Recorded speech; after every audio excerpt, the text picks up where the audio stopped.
نحمده ونصلي ونسلم على رسوله الكريم أما بعد فأعوذ بالله من الشيطان الرجيم بسم الله الرحمن الرحيم بل نقذف بالحق على الباطل فيدمغه فإذا هو زاهق ولكم الويل مما تصفون صدق الله مولانا العظيم وبلغنا ورسوله النبي الكريم ونحن على ذلك من الشاهدين والشاكرين والحمد لله رب العالمين. درود شریف پڑھیں. اللہم صلی وسلم علی سیدنا و نبینا و مولانا محمد وعلى آل سيدنا ونبينا ومولانا محمد مبارك وسلم صلی علیہ. قابل احترام ناظرین حاضرین،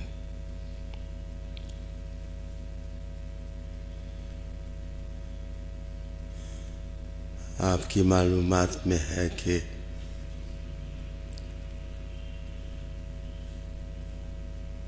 شب قدر کی بہجت بھری گھڑیوں میں بھی میں خطاب نہ کر سکا.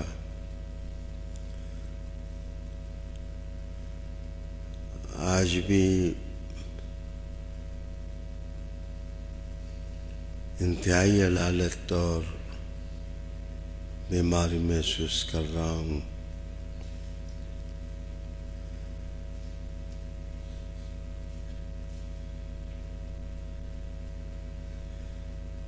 کوشش کروں گا کہ چند کلمات آپ سب کی خدمت میں عرض کروں. اللہ اپنی رضا کی دولت سے مالا مال کرے. عزیزم علامہ جمال الدین بٹ صاحب دامت برکاتکم القدسیہ ہمارے ادارے سے فارغ ہونے والا فاضل عالم ہے.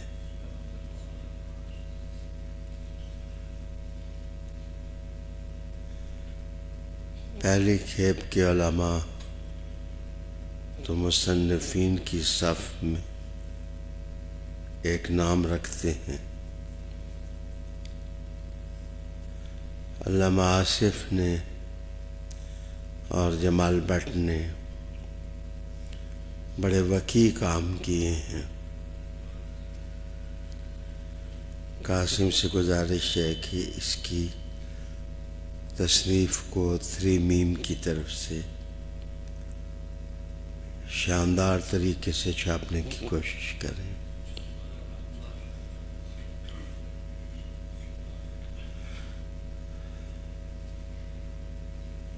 میں اللہ کا شکر ادا کرتا ہوں کہ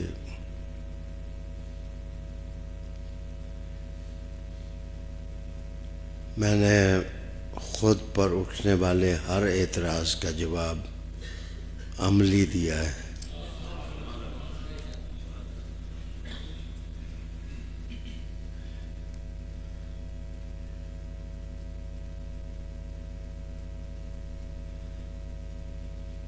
لاہور کے ایک جلیل القدر عالم دین نے ارشاد فرمایا تھا کہ ریاض حسین شاہ کو ضائع نہیں کرنا چاہیے. اس نے اب اتنی بڑی جماعت بعون اللہ الباب تیار کر لی ہے کہ لوگ اس راستے پر چلیں گے جس پر وہ چلے گا۔ تو میرا راستہ نیا نہیں ہے، جس راستے پر میں 25 سال چلتا رہا ہوں اسی راستے پر چل رہا ہوں۔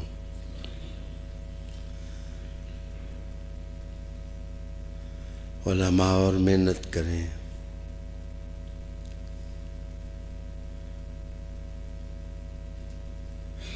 اپنے آپ کو ضائع ہونے سے بچائیں۔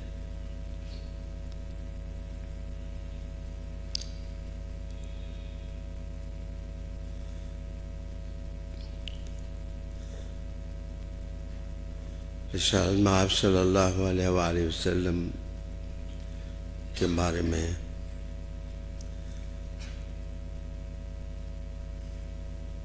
میں نے ایک حدیث شریفہ پڑھی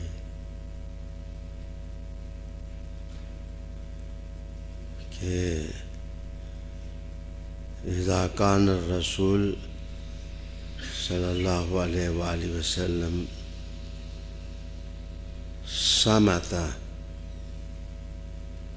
جس وقت حضور چپ ہوتے،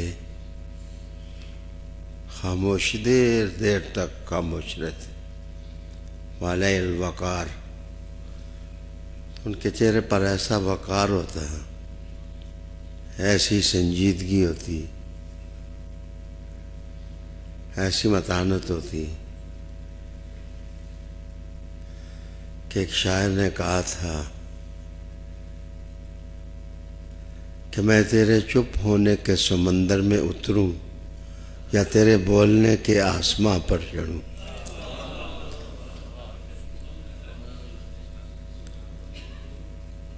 آپ خاموش ہوتے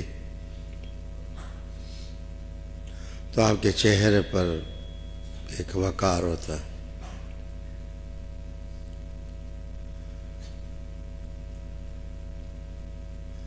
آج وہ وقار کہاں لوگ تلاش کریں، وہ متانت لوگ کہاں تلاش کریں، وہ سنجیدگی لوگ کہاں تلاش کریں۔ آگے کا اذا کان تکلم، جب رسول اللہ علیہ السلام گفتگو فرماتے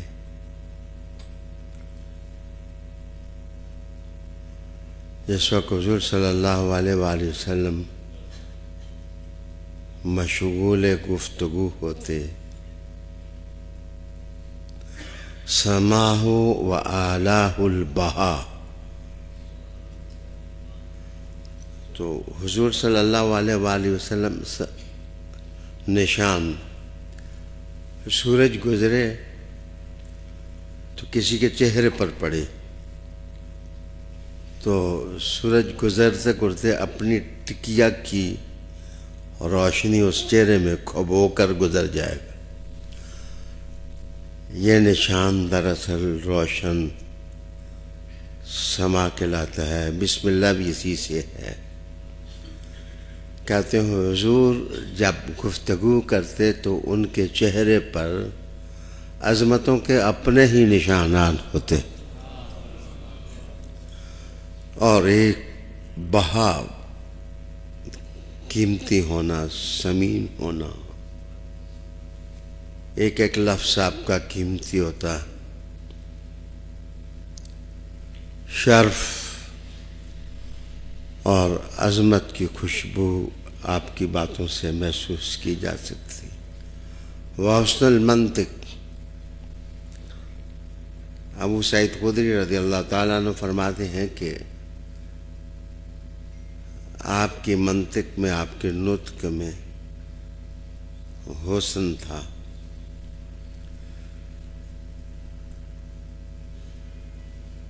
تو ناظرین میرے خیال میں ایک پیغمبر کے جانشینوں کو سوشل میڈیا جتنا بھی بدتمیز ہو جائے،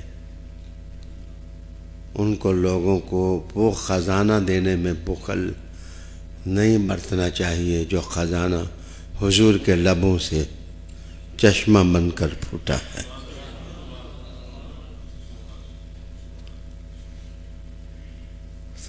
تو میں نے عرض کیا ہے کہ علماء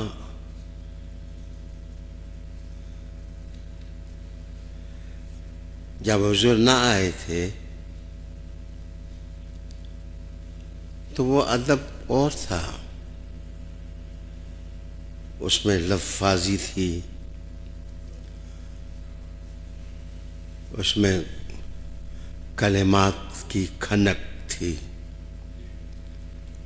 لیکن کبھی وہ چپتے تو ببول کے کانٹے بن جاتے، زخمی کرتے تو وہ تیر ہو جاتے، کاٹتے تو وہ تلواریں بن جاتے، بولتے بولتے لوگ گالی گلوچ پر آ جاتے، پھر گندگی کی جو بو اڑتی اسے کون ظالم ادب کہے؟ اسے ادب کہنے میں شرم محسوس ہوتی ہے۔ پھر اسلام کا دور آیا،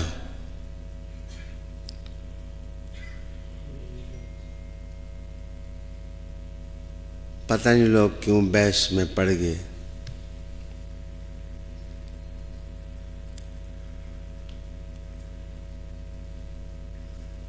اس دہلیزی کو طاہر ماننے سے انکار کر دیا جس دہلیز پر حضور ہر روز قدم رکھتے۔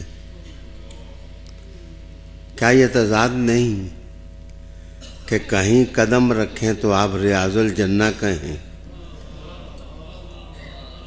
کہیں فاطمہ کو گودی میں بٹھائیں تو آپ بہک جائیں،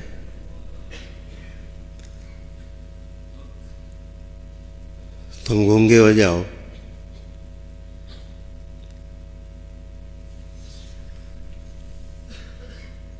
تو رسالہ مآب صلی اللہ علیہ وسلم نے ہر چیز کو صاف کیا۔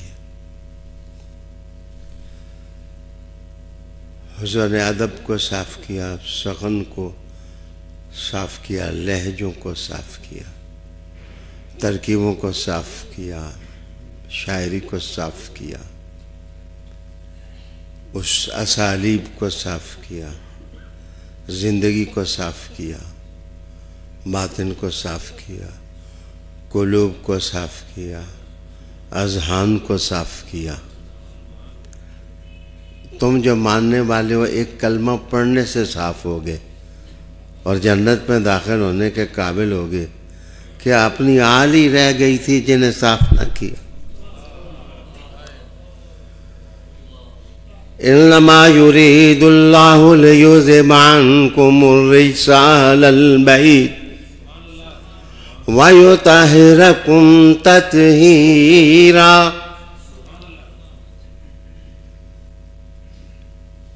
بات شعور کی ہے، بات سمجھ کی ہے۔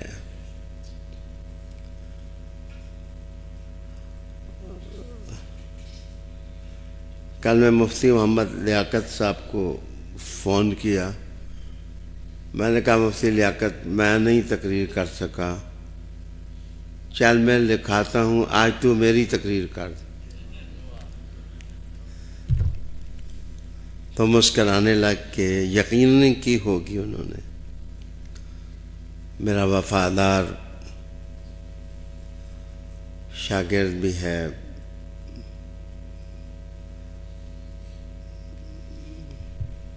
مرید تو بہت ہیں، لیکن اس کو مرید ہونے کا ڈھنگ آتا ہے۔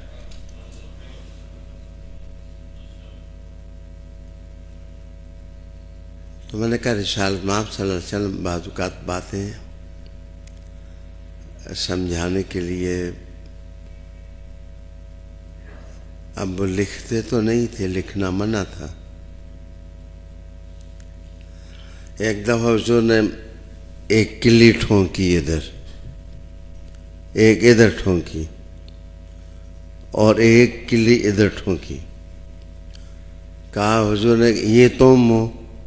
یہ موت ہے اور یہ تمہاری امید ہے۔ کہیں ایسے تو نہیں تم امیدوں میں کھو کر کے یا آج یہ کروں گا وہ کروں گا یہ کروں گا وہ کروں گا، امید پوری ہونے سے پہلے ہی تم موت کے قبر میں اتر جاتے ہو۔ کیا تمہیں اپنی موت کا خیال نہیں؟ تمہیں اپنی قبر کا خیال نہیں؟ میرے پیارے بچے، الجھنے سے میل پیدا ہوتی ہے اور سلجھنے سے نور پیدا ہوتا ہے۔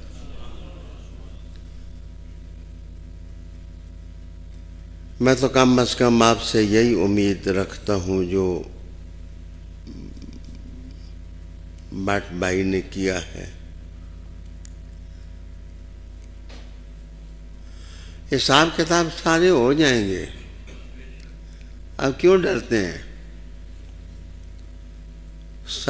سب کچھ ہو جائے گا۔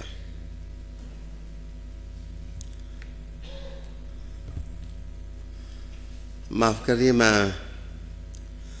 آج گفتگو کرنے کی طبیعت نہیں تھی،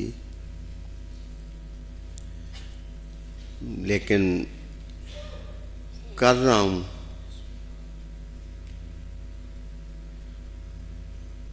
اور اللہ سے دعا بھی کرتا ہوں کہ اے اللہ جب آخری وقت آئے تو اپنی کتاب کے ساتھ موت دینا۔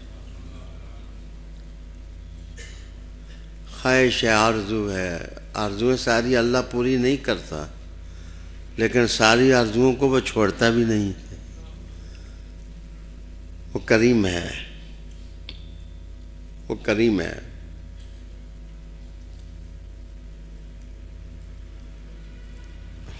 بچے، آج ایک خاص وجہ سے یہ آیت پڑھی تھی میں نے درس دینے کے لیے۔ یہ ایک 10 آیات کا خطبہ ہے۔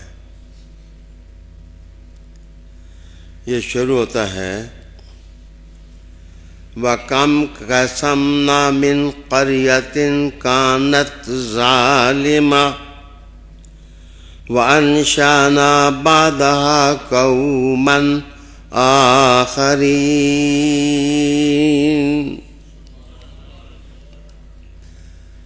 کتنے ہی دیہات والوں کو ہم نے پیس کر رکھ دیا،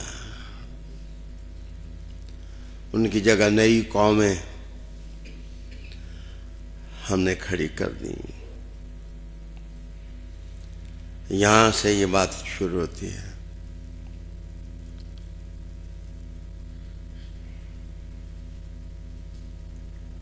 معاف کیجیے، یہ جگہ بالکل وہ ہے جس جگہ اب اسرائیل نے نیا حملہ کیا ہے یمن پر۔ مجھے باتیں طریقے سے کرنی پڑتی ہیں نا، کہ کیا حذف کرنا ہے، کیا بیان کرنا ہے۔ تو یہ بالکل وہی جگہ ہے جہاں یہ 2 بستیاں تھیں، ایک کا نام تھا حضورہ اور دوسرے کا نام تھا کلابہ۔ یہ حضورہ شہر اب بھی صنعاء کے قریب ہے۔ یمن کا جو شہر ہے صنعاء، اس سے قریب ہے۔ تو ان کی طرف مبعوث ہوئے تھے نبی شعیب بن مادم۔ یہ مدین والے شعیب علیہ السلام نہیں ہیں، یہ دوسرے نبی ہیں جن کا مزار اس وقت بھی پہاڑی پر ہے، اور یمن میں مشہور ہے کہ ان کے مزار پر اگر کوئی حاضری دے تو اللہ اس کی ہر حاجت کو پورا کر دیتا ہے۔ تو بات شروع میں نے اس لیے کی ہے کہ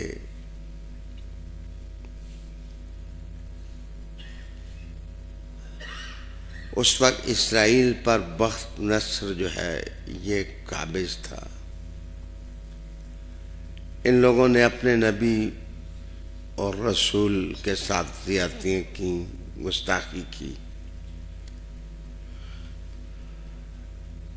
تو اس پیدائش میں بخت نصر نے اسرائیل سے حملہ کیا. دلچسپ بات بتاؤں، ایک مغربی ملک سے آج مجھے ٹیلی فون کسی نے کیا کہ جو چیز 2 پاؤنڈ کی ملتی ہے وہ 4 کی ہو گئی ہے، جو 4 پاؤنڈ کی کوئی چیز ملتی ہے وہ 8 پاؤنڈز کی ہو گئی ہے. تو میں نے ان سے پوچھا یہ مہنگی کیوں ہوئی ہے؟ تو انہوں نے کہا کہ مہنگی اس لیے ہوئی ہے کہ جو ریڈ سی ہے، ریڈ سی کو کلوز کر دیا گیا، بند کر دیا گیا. اس میں پانی کی جو ٹریفک ہے وہ نہیں جاری، تو مال پہنچ نہیں رہا مغرب میں. تو جب مال نہیں پہنچ رہا تو ہر چیز مہنگی ہو رہی ہے. ابھی ڈالرز کا کال پڑے گا، پاؤنڈز کا کال پڑے گا، مہنگائی زیادہ ہوگی اگر ریڈ سی بند رہتا ہے. اس لیے ایک بڑے ملک نے یمن پر حملہ کیا اور حملہ کر کے کہا کہ ان کو ختم کرو تاکہ ریڈ سی کھلے اور مہنگائی نہ ہو. تو میں صرف اتنا عرض کروں گا کہ کچھ فیصلے اوپر سے بھی ہوتے، سارے فیصلے نیچے سے نہیں ہوتے. کہیں تم تھوم پیاز کے پیچھے مر نہ جاؤ. اسرائیل فلسطینیوں پر ظلم کرنے سے باز رہے. فلسطینیوں کو مسلمان ہونے کی وجہ سے شہید کیا جا رہا ہے، لیکن تمہیں بھی یاد رکھنا چاہیے وَكَمْ قَسَمْنَا مِنْ قَرْيَةٍ، کتنی ہی بستیوں کو ہم نے تہ و بالا کر دیا. تو میں بڑی ایکوریسی کے ساتھ سٹڈی بتاتا ہوں کہ جس زمانے میں ریڈ سی بند ہوا تھا، یمن کا کوئی ایک آدمی بھی بھوک سے نہیں مرا تھا. تو راشن کس راستے سے آتا تھا؟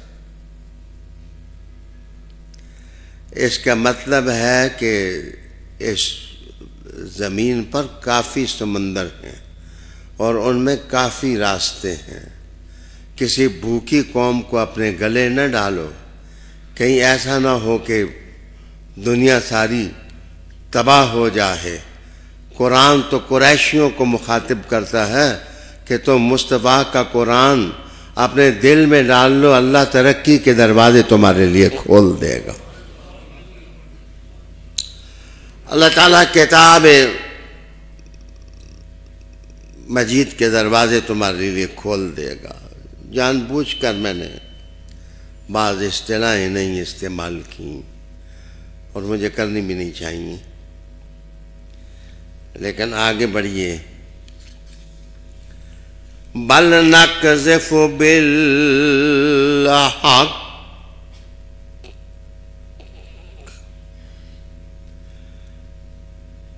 بالحق، بالحق، بالحق، نقذف بالحق، نقذف بالحق. اب ایسے لگتا ہے کہ میرے دل کو صحت مل گئی ہے. قرآن مجید، کتاب مجید سے نقذ سے وہ کہتے ہیں قذف. یہ میرے پاس انہیلر ہے، اگر اس کو دور سے میں ماروں، نزدیک سے نہیں، قذف کا مطلب ہی ہے دور سے چوٹ مارنا،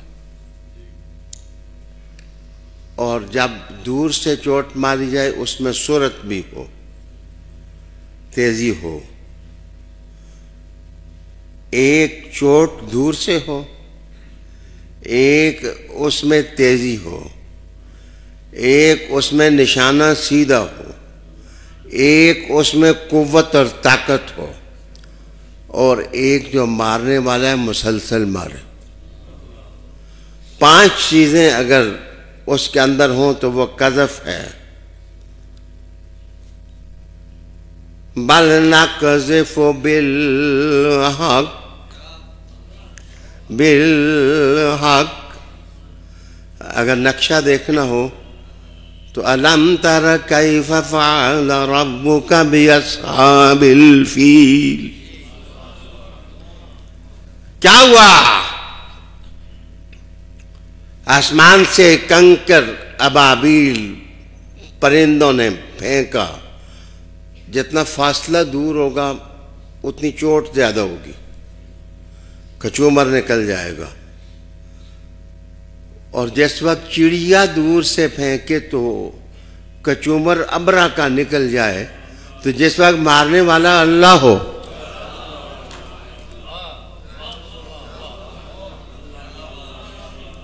توجہ کا طالب ہوں. بل نقذف بالحق بالحق. رب کہتا ہے مارتے ہم ہیں، لیکن ہم اپنے ہاتھوں سے نہیں مارتے. ہمارے لشکر میں ایک حق ہے. اسی ٹھوکڑے ہیں. ہاں، کیا یہ موقع نہیں ہے حیدر حیدر کرنے؟ کیا یہ موقع نہیں ہے؟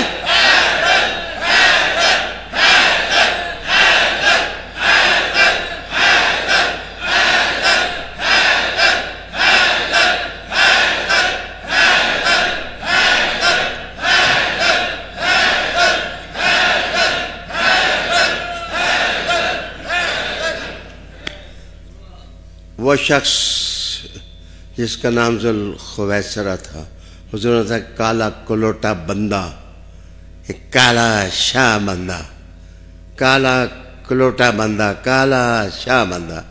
علی کے ہاتھ جڑے بھی چڑھے ان کالے کلوٹے. کالا کلوٹا وہ بندہ ذوالخویسرہ جس کے حضور نے کہا کونیوں سے تھوڑا اوپر جہاں عورتوں کے پستان ہوتے ہیں اس کے برابر گوشت لٹکا ہوا ہوگا، وہ ہر وقت ہلتا رہے گا. علی جب وہ ملے تو اس کو مار دینا، وہ حضور کی امت کا دشمن ہے. وہ اعداء الدین میں سے ہے. جس وقت جنگ ہوئی کشتوں کے پشتے لگے اور لاشیں ڈھیروں پر ڈھیر جس وقت جم گئے تو علی نے کہا اس کالے میں ڈھونڈو وہ ہے یا نہیں ہے. دیکھا تو اس کی لاش پڑی ہوئی ہے. میرے حضور نے کہا تھا کہ حق کے قریب ترین بندہ اگر کسی نے دیکھنا ہے تو وہ ہوگا جو اس کو مارے گا.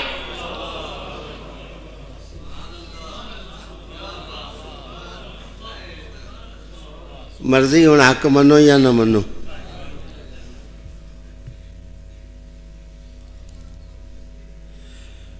بل نقذف بالحق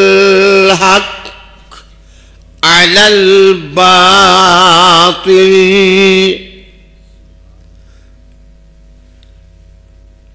کدی سامنے مقابلہ ہوتا ہے، کدی سجے ہوتا ہے، کدی کھبڑے.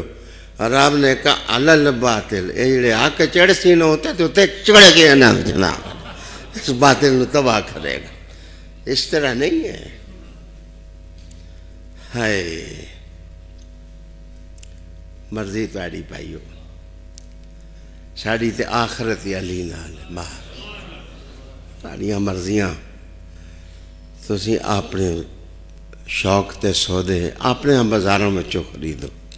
اسی تے سودا اپنا نجفے اچھر تو ہی خرید.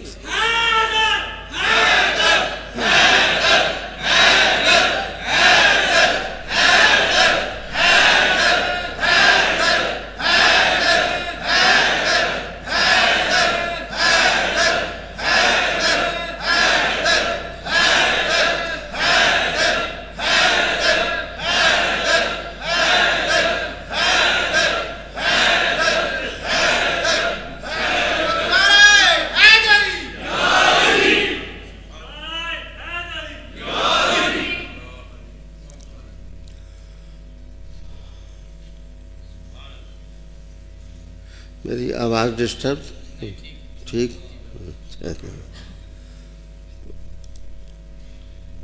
میری عادت ہے کہ ہر آدمی کی ایک عادت ہے، ٹھڑک ہوتی ہے نا. اچھا میری عادت ہے کہ میں کوئی بڈھا بندہ مجھے مل جائے، وہ بے آسرا ہو، تو میں اس کو کہتا ہوں آپ میرے پاس آ جا، تجھے میں سنبھالوں گا، خدمت کروں گا. اللہ کی قسم اٹھائی ہے. میں نے عبدالستار خان نیازی صاحب سے عرض کی تھی کہ آپ آخری عمر کے سپاہی ہیں، آپ کی اولاد نہیں، میرے پاس آ جائیں، میں بیٹوں کی طرح خدمت کروں گا، میں وضو کراؤں گا، میں ہاتھ دھلاؤں گا. تو انہوں نے کہا تھا انشاءاللہ فوت ہونے سے پہلے 1 ہفتہ تیرے پاس رہوں گا. اور خیابان سر سید کے لوگ گواہ ہیں کہ نیازی صاحب نے آخری ہفتہ میرے پاس گزارا. حمزہ مصطفی صاحب 8 دن انہوں نے انٹرویو لیندے رہے تو جواب لکھتے رہے سوال. تو بوڑھے آدمی کی خدمت کرنا بچے شوق ہے میرا. محبت ہے میری. ایک زمانے میں نے ایک بابا جی رکھے تھے پرانے لوگ، یہ حاجی ایوب صاحب اور یہ وہ جانتے ہیں، بابر شاہ صاحب. ایک رکھے تھے بابا یعقوب نام کے آدمی، وہ میرے پاس رہے 10-15 سال رہے. وہ مغربی پاکستان کے پہلے یا دوسرے آئی جی تھے، انیس الرحمان نام تھا، ان کے داماد تھے. ان کا ایک بیٹا سپریم کورٹ کا یا ہائی کورٹ کا جج بھی رہنے کا اس کو موقع ملا. نام جان بوجھ کے نہیں لے رہا تھا. بابا جی کا نام شیخ یعقوب ہے. تو علی گڑھ کے پڑے ہوئے تھے. تو ایک دفعہ درس سے قرآن مجید میرا سنا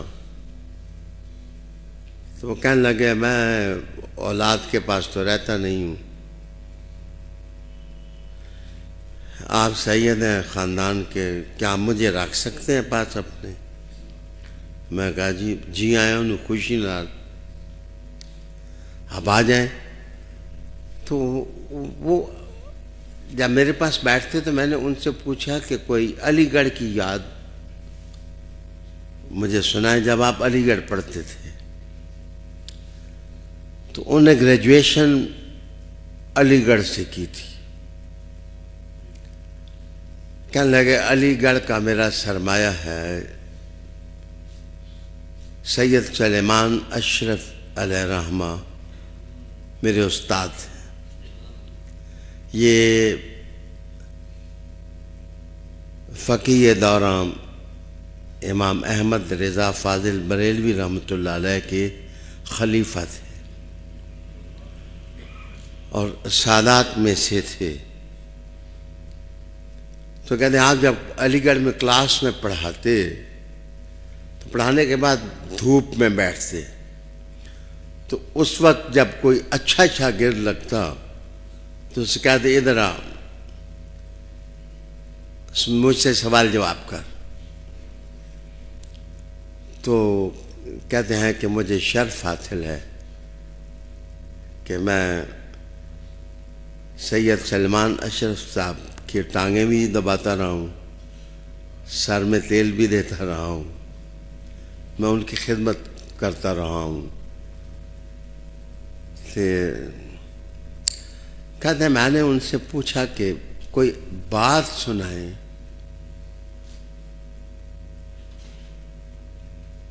ایسی بات سنائیں جس کو میں یاد رکھوں اور ہمیشہ یاد رکھوں اور میں بھٹکوں نہ.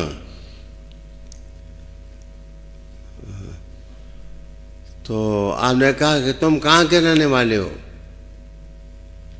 انہوں نے کہا جی میں چنیوٹ کا رہنے والا ہوں، پڑھنے کے لیے علی گڑھ آیا ہوں. پھر بعد میں ان کے پیر بھی سید سلمان اشرف صاحب ہی بنے. وہ میرے پاس رہ کے بھی اپنے پیروں کے لیے ختم دلوانا، محفل کرنا، بڑا خوبصورت اصولوں کا انسان تھا. تو میں نے کہا کہ کیا آپ؟ انہوں نے کہا کہ دنیا میں ایک سچا ترین انسان ہے، اس کی باتیں میں آپ کو سناتا ہوں، وہ یاد رکھو. یہ جمال بٹ کی کتاب سے میں نے موضوع اٹھایا ہے. انہوں نے کہا جی کس کے اقوال آپ سناتے ہیں؟ انہوں نے کہا زین العابدین کے اقوال آپ کو سنا. ہم نے کہا کہ آپ زندگی کے اندر اگر اپنے آپ کو محفوظ کرنا چاہتے ہیں، اللہ اکبر،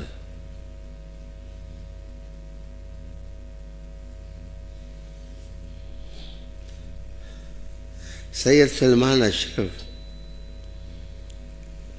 میرا شعری ذوق اتنا اچھا نہیں. بابا یعقوب صاحب نے داغ کا ایک شعر مجھے سنایا کہ سید سلمان اشرف نے مجھے یہ شعر سنایا. وہ شعر کیا تھا؟ قائل ہیں ہم اے داغ اس انداز سخن کے،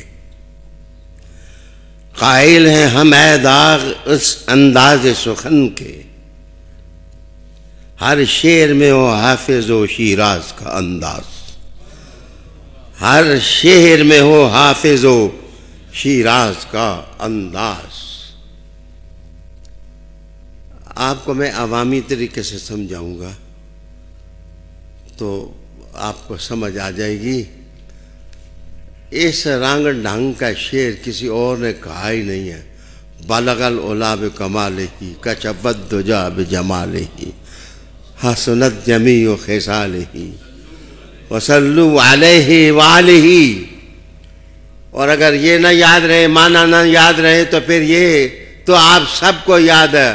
خدایا بحق کے بنی فاطمہ کہ برکول ایمان کنی خاتمہ، اگر دعوت ہم رد کنی والقبول منو دست و دامان آل رسول.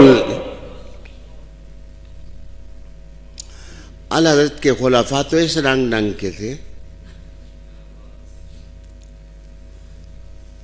انہوں نے کہا کہ مجھے انہوں نے لکھا ہے کہ be note it in your notebook, اس کو لکھو جو بات میں. تو میں کہتا ہوں کہ امام زین العابدین نے یہ بات سنائی.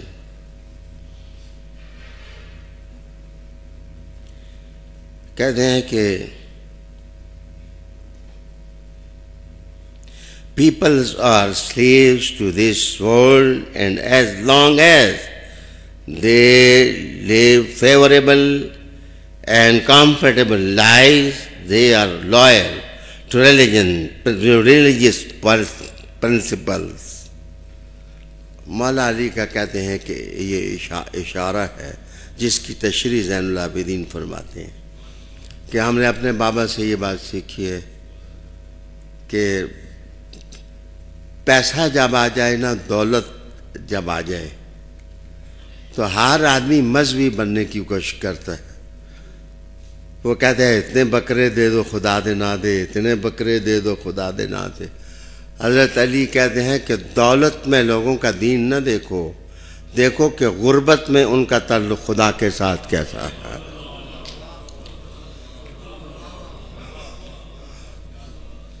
غربت کے اندر اللہ کی ذات کے ساتھ ان کا تعلق کیسا ہے. پھر مولا علی نے کہا کہ ذہن 5 آدمی کی صحبت سے بچنا، 5 آدمیوں کی صحبت سے بچنا، نہ بیٹھنا، ایسے 5 غلیظ لوگوں کی محفل سے بچنا، نہ بیٹھنا۔ آپ سن رہے ہیں؟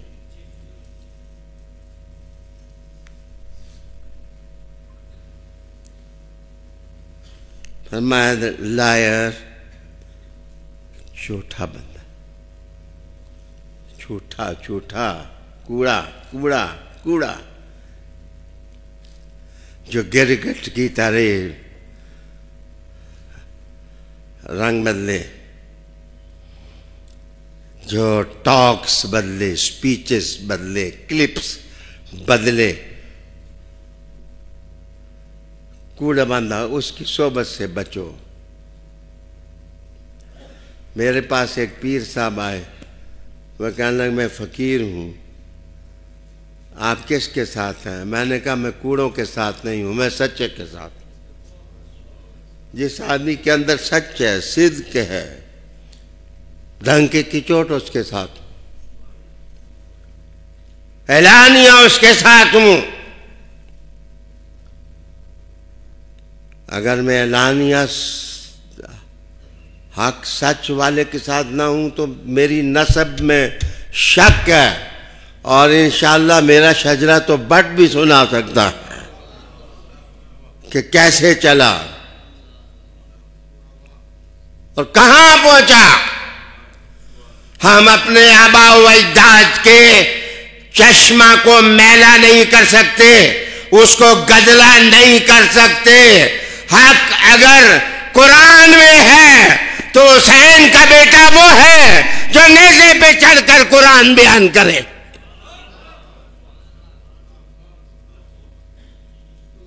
لائر، جھوٹا کوڑا، امام زین سجاد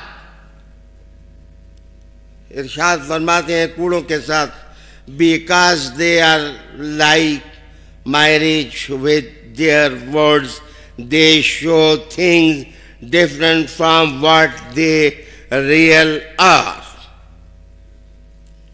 زین العابدین فرماتے ہیں کہ ان کی مثال شراب کی طرح ہوتی ہے۔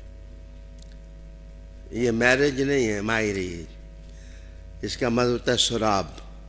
وہ دور دیکھو صحرا کے اندر تو جو جگہ چمکتی ہوئی آپ کو نظر، آپ سمجھیں کہ پانی ہے، پاس جاؤ تو پانی نہ ہو، ریت ہو، تو کہتے ہیں دور سے آپ بندہ سمجھو کہ یہ چشمہ ہے، نزدیک جاؤ تو ککر دا بوٹا نکلے، نہ خوشبو اور کانٹے ہی آپ کو چبھیں۔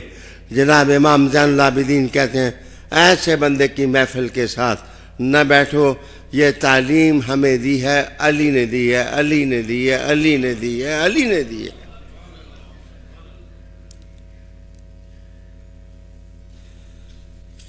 اللہ اکبر۔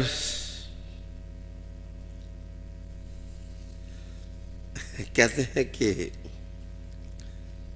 پھر کہا کہ حضرت سید سلمان اشرف صاحب کا ادبی ذوق بہت بلند تھا، بہت بہت بلند تھا، بہت بلند۔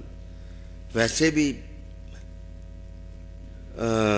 حضرت احمد رضا کا کلام جو ہے وہ قابل مطالعہ ہے۔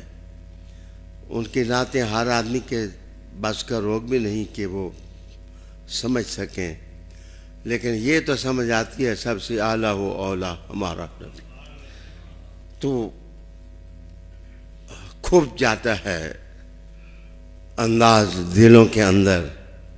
تو کہتے ہیں ان کا ادبی ذوق کافی اہم تھا۔ وہ کہنے لگے کہ بات سن، جو ایران کے فارسی شعراء ہیں نا، ان کے اندر ایک طرز پر چلے ہیں کہانی، اور کہانی کے ساتھ انوری ایک شاعر ہے۔ کہانی اور انوری کا انداز ایک ہے، وہ ایک انداز میں چلے ہیں۔ اور کہتے ہیں دوسرا سٹائل تھا ظہوری، نظیری اور عرفی کا۔ ظہوری، نظیری اور عرفی یہ اکبر بادشاہ کے درباری شاعر تھے۔ مزے کی بات ہے سارے اہل بیت اطہار سے محبت کرتے، خارجی ایک بھی نہیں تھا۔ عرفی تو مندیش زغوغاہ رکیمہ، آواز سگاں کم نہ کند رزق کے گدارا۔ عرفی تو کتوں کے بھونکنے سے پریشان نہ ہو، یہ کتے جتنے مرضی ہے بھونکتے رہیں، گدھا کی روزی تو کام نہیں کرتے، جو علی علی کرتا ہے اس کی روزی تو کام نہیں ہوتی ہے نا۔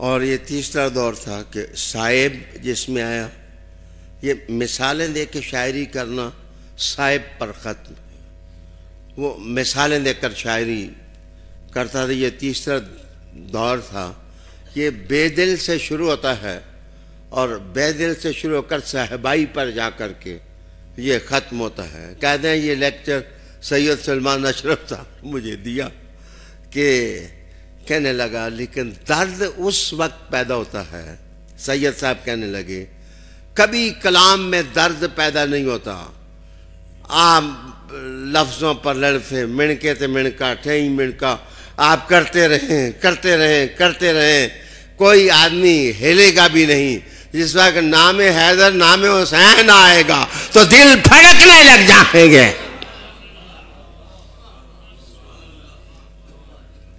کچھ آواز حق کو بھی سمجھنا چاہیے،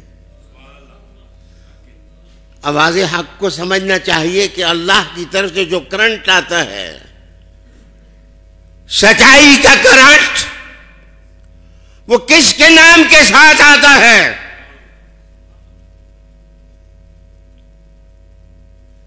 آج سندھ کے جس وقت چیف منسٹر منتخب ہوئے تو ان کا خاندان اور ہمارا خاندان سید صدر الدین بادشاہ کا ایک ہی خاندان ہے، اور انہوں نے بٹھایا تھا کلندر کو 7 شریف میں۔ تو میں ایک لفظ پر بڑا خوش ہوا، انہوں نے کہا کہ سندھ کے سادات نے کبھی دنیا کی قیمت پر دین بیچا نہیں، انہیں دین بیچا نہیں ہے، وہ بیکن لائٹ کی طرح ہمیشہ حق کے ساتھ رہے ہیں، صدق کے ساتھ رہے ہیں، سچ کے ساتھ رہے ہیں۔ عالی جناب بل نقذف بالحق علی الباطل، علامہ بشیر القادری صاحب مشکل آیت میں پڑھنے لگا ہوں، علماء بیٹھے ہیں، معرفی صاحب بیٹھے ہیں، مفتی صاحبان سارے بیٹھے ہیں۔ الحمدللہ پہلے میری ہارٹ بیٹ تیز تھی، شاید اب ٹھیک ہو گئی ہے، دیکھی نہیں ہے میں نے، اللہ کا شکر ادا کرتا ہوں۔ رب کریم نے کہا لَوْ وَرَدْنَا نَتَّخِذَ لَعْبًا لَاتَّخَذْنَاهُ مِن لَّدُنَّا إِن كُنَّا فَاعِلِينَ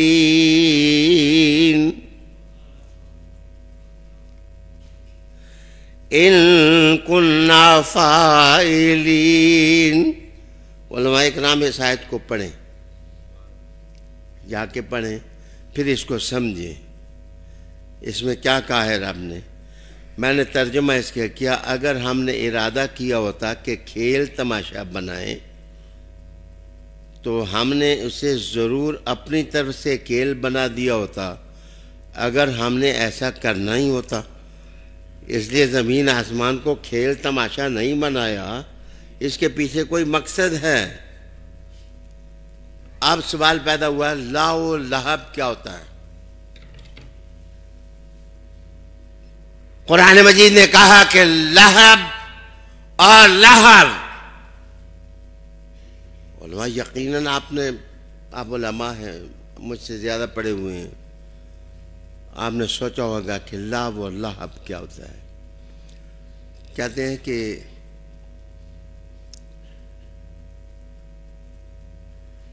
آپ بھیجیں کسی کو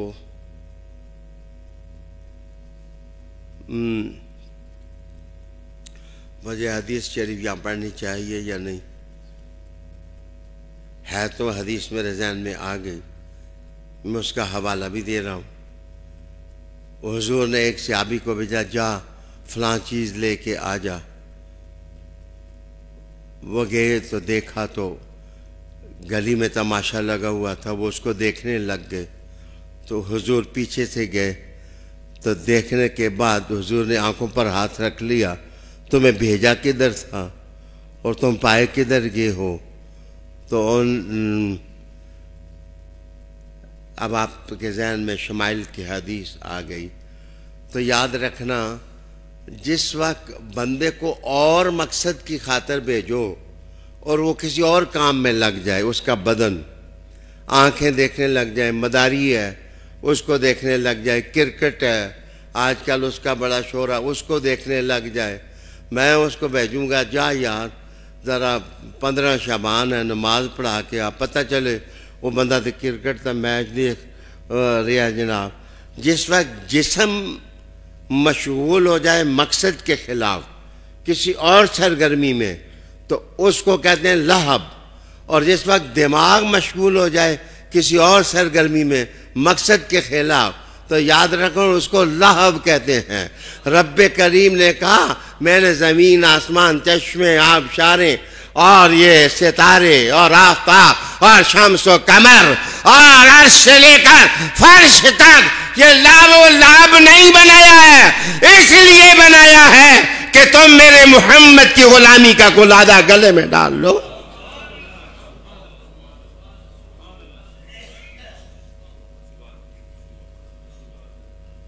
جی لو ردنا نتخذ لہوا لاتخذناہ۔ اچھا اس میں کافی ساری شدیں ہیں، ان شدوں کا اپنا ایک مزہ ہے، ہاں جی، اور یہ آج کے درس میں نہیں بیان کرتا، کسی اور درس میں عرض کروں گا، پہلے تھوڑا آگے چلتا ہوں۔ بل نقذف بالحق علی الباطل فیدمغوہ، یہ دمغ کیا چیز ہے؟ فیدمغوہ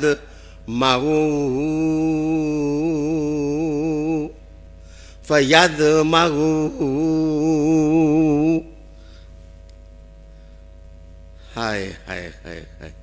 اللہ پاک نے کہا میں حق نال مارساں باطل نو پکی شورٹی ہے، ہاتھ کھڑا کرو، اس دنیا میں باطل بچ نہیں سکتا حق سے، حق نے آنا ہی آنا ہے، حق نے چھانا ہی چھانا ہے، حق کو لوگ نے ماننا ہی ماننا ہے، حق کا جھنڈا بلند ہونا ہی ہونا ہے، حق نے ہر گلی میں پہنچنا ہی پہنچنا ہے، حق نے ہر سینے پر دستک دینی ہی دینی ہے، حق آ گیا چھا گیا، رب نے کہا باطل نے مٹنا ہے، حق نے چھانا ہے۔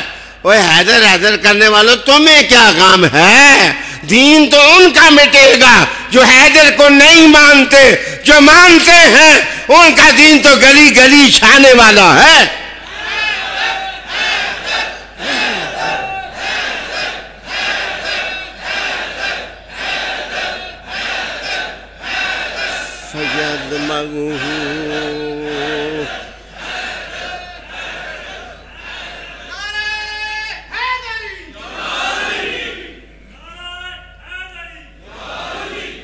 فَيَدْمَغُ،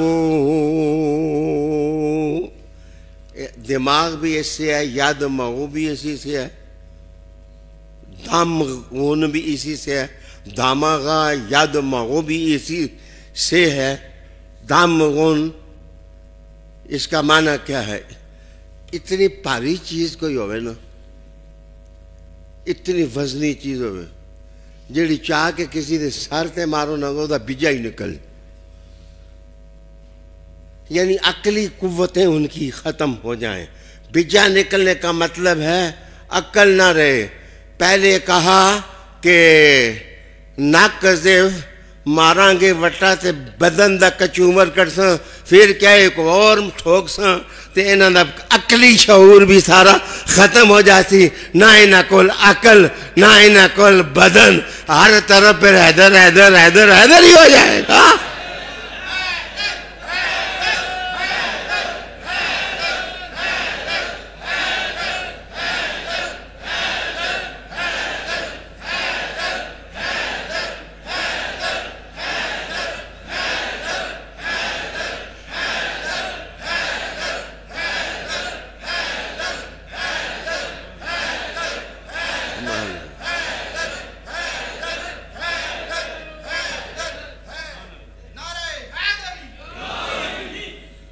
آگے بات سن فَإِذَا هُوَ زَائِقٌ فَإِذَا هُوَ زَائِقٌ فَإِذَا هُوَ زَائِقٌ یہ واہ کام ہے علامہ آصف صاحب ویسے پانی کی جھاگ کو کہتے ہیں زاق قرآن مجید نے کافی دفعہ استعمال کی کہ وہ بہہ جاتی ہے پانی کے ساتھ ختم ہو جاتی ہے میل کچیل ختم ہو جاتی ہے تو ضبط بھی کہتے ہیں اس کو تو ذائق کا مطلب ہوتا ہے بہہ کر ختم ہو جانا کسی چیز کا ادھر نہ رہنا مطلب یہ ہے کہ سمجھے نہیں موسیٰ علیہ السلام کے طور تھے کچھ لوگوں کا سونا بچ گیا نا پچھو سامری چمٹ گیا انہیں بچڑا نہ بنا لیا انہوں نے کہا کچھ بچ جاوے نا تے پچھو سامری ٹکر جانے نے وہ سامری بھی تے ہیں نا جڑے سامری ٹکر کے تے اپنے بچڑے بڑھا لینے رب نے کہا اسی حق کے اے جا مارسا باطل تے بچے گا کچھ نہیں کہ کوئی سامری ٹکر ہے یہ مارے ہوئے حیدر کے ہیں علی کے مارے ہوئے ہیں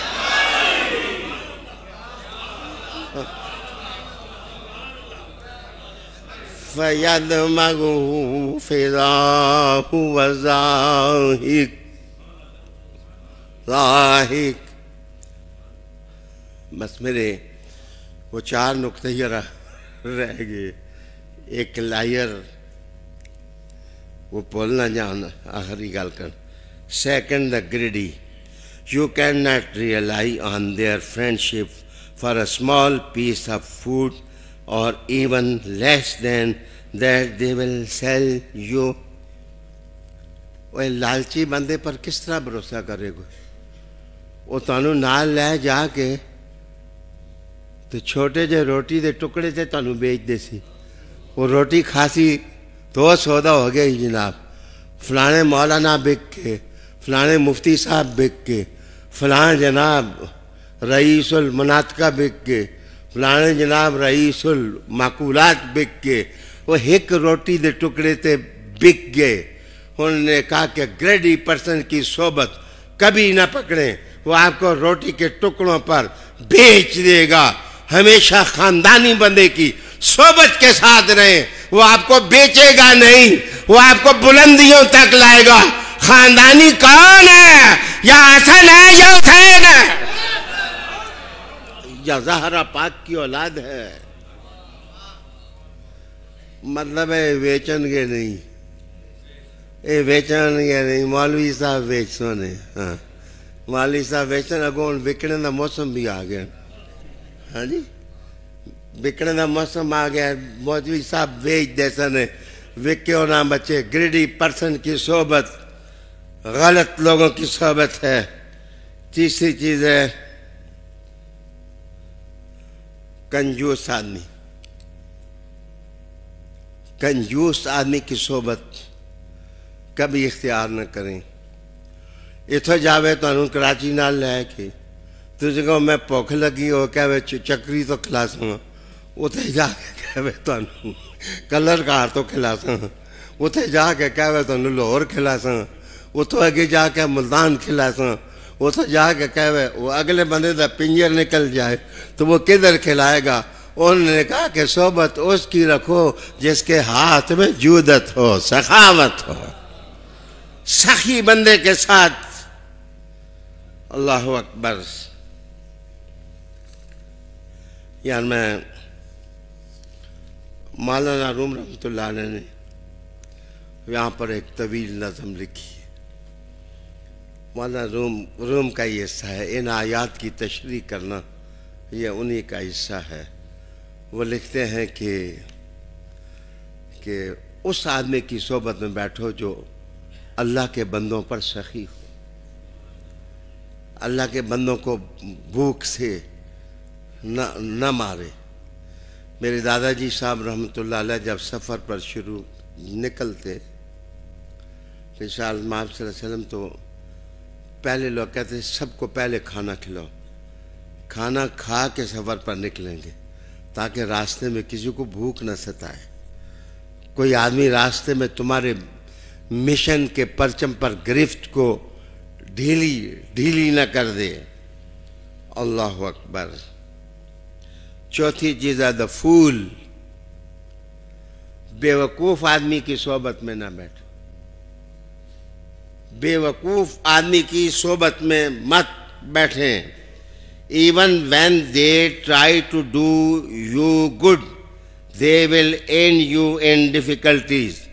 اگر بے وقوف آدمی تھوڑا جا تو چنگا بھی پیش آوے تو انجام تو آخر خوب چھٹ سی, تو چھڑتا نہیں, تھوڑا سا تمہارے ساتھ اچھا سلوک کرے گا لیکن اس کا انجام کار یہ ہوگا کہ آپ کو کنویں میں پھینکے گا.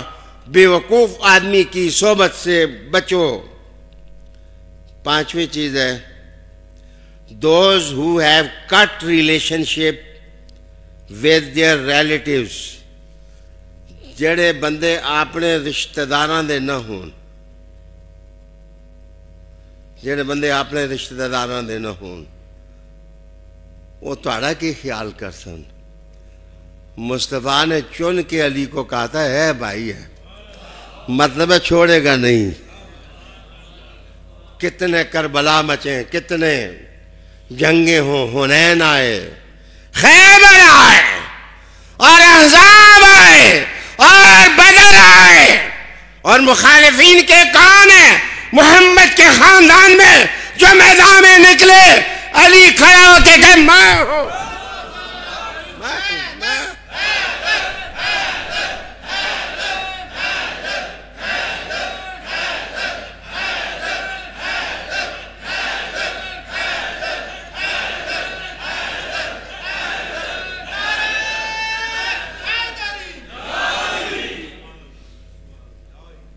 اللہ اکبر. آپ کہتے ہیں مجھے معاف کر دینا, علی کے تو جو بیٹے تھے, علی کے جو گھر تھا,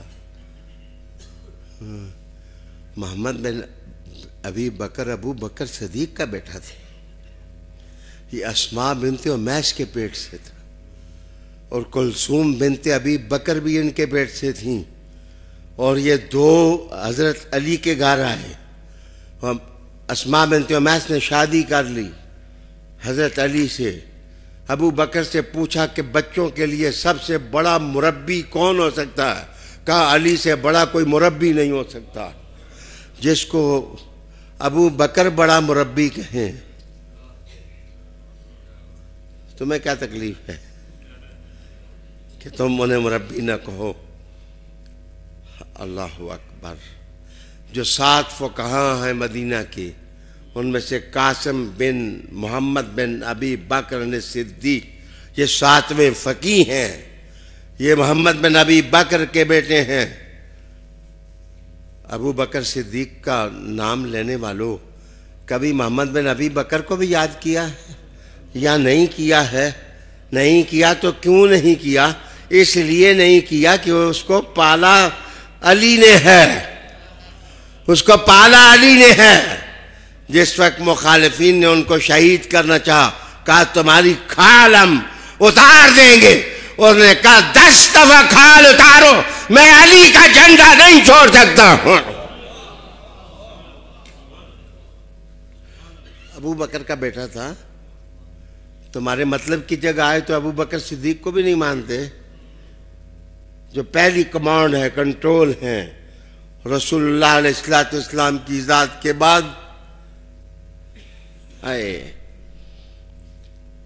فول آدمی، منقطع کرنے والا، چھپانے والا رشتہ ناتا اور ٹرسٹیبل نہیں ہوتا. اس پر اعتماد کبھی نہ کرو. ہو سکے تو دے کرو، روٹی بھی نہ کھاؤ.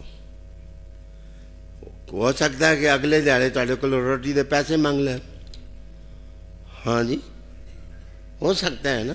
تم اپنی گاڑی میں بٹھا کے جائے تو کرایہ آپ سے مانگ لے.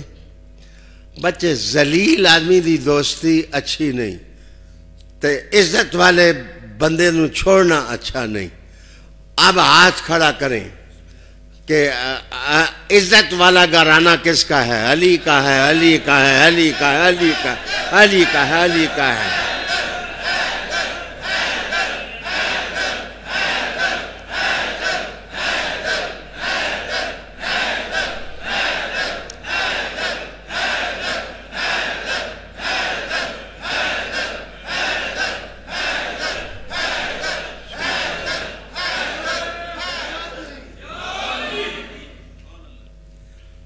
میری گفتگو کے 1 گھنٹہ اور 18 منٹ ہو گئے.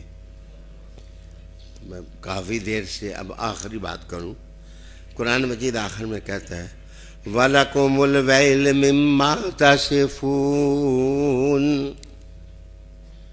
وَلَكُمُ الْوَيْلُ، وَلَكُمُ الْوَيْلُ، وَلَكُمُ الْوَيْلُ مِمَّا تَصِفُونَ.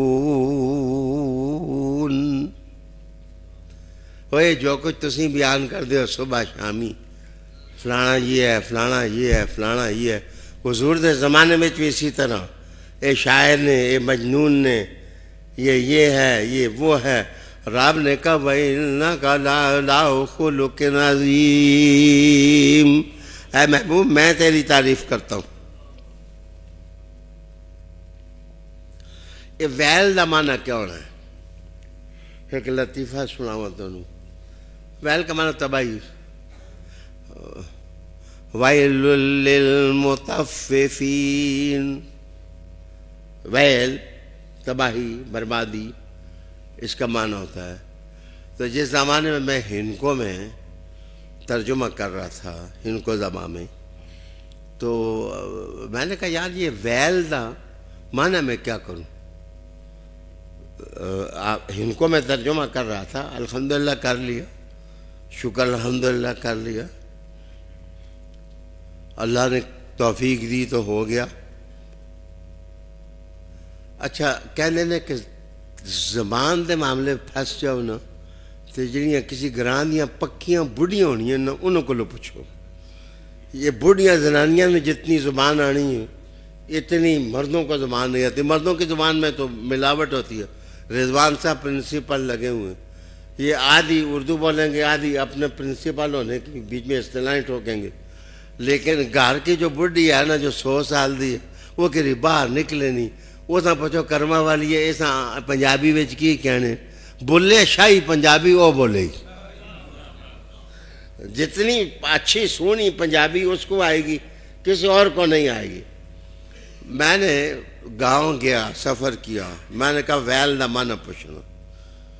میں نے کہا کہ بی بی یہ بتاؤ، وہ 80 سال دی 90 سال دی زنانی. میں کہا اماں جی یہ ویل دا کی معنی ہوتا ہے ان کو ویچ. وہ کہنے پتر پہلے من ویل دسنے کی ہے، میں کوئی عربی تھوڑی پڑھی ہوئی. پہلے مجھے ویل کی تشریح کر کے بتا کہ یہ کیا ہے. میں نے اس کو تھوڑی سی تشریح کر کے بتائی کہ اس کا یہ معنی ہوتا ہے عذاب بھی ہوتا ہے، تباہی بھی ہوتا ہے، بربادی. کہنے ہون من سمجھ آ گئی ہے. مانا کر وہ پٹنے جوگیو، وہ پٹنے جوگیو. ہاں جی پٹنے جوگیو کا مطلب یہ ہے کہ وہ تسی مرو، تسی تباہ ہو، گتی ہو. وَلَكُمُ الْوَيْلُ، وہ پٹنے جوگیو. تم باتیں بناتے ہو، تم حضور کے بارے میں باتیں بناتے ہو، رحمت عالم کے بارے میں باتیں بتاتے ہو، تم حضور کے خاندان کے بارے میں باتیں بناتے ہو، تم حرزہ سرائیاں کرتے ہو، تم حفوات بکتے ہو، تمہاری زبان گستاخیوں سے باز نہیں آتی، تم طوفان بدتمیزی اٹھاتے ہو، شرم کرو. وَلَكُمُ الْوَيْلُ مِمَّا تَصِفُونَ. اور تساں دے عذاب آوے کہ جیاں گلاں کرنے ہو، کیسی باتیں کرتے ہو. مِمَّا تَصِفُونَ، کیا تم بیان کرتے ہو، کیسی باتیں تم زبان پر لاتے ہو. ہون مانو دسو قرآن نو منسو یا غیر قرآن نو منسو؟ ہاتھ سے جا کے کہو نا یار مردہ نہ لو کیوں تے ہون جناب کر دو ہے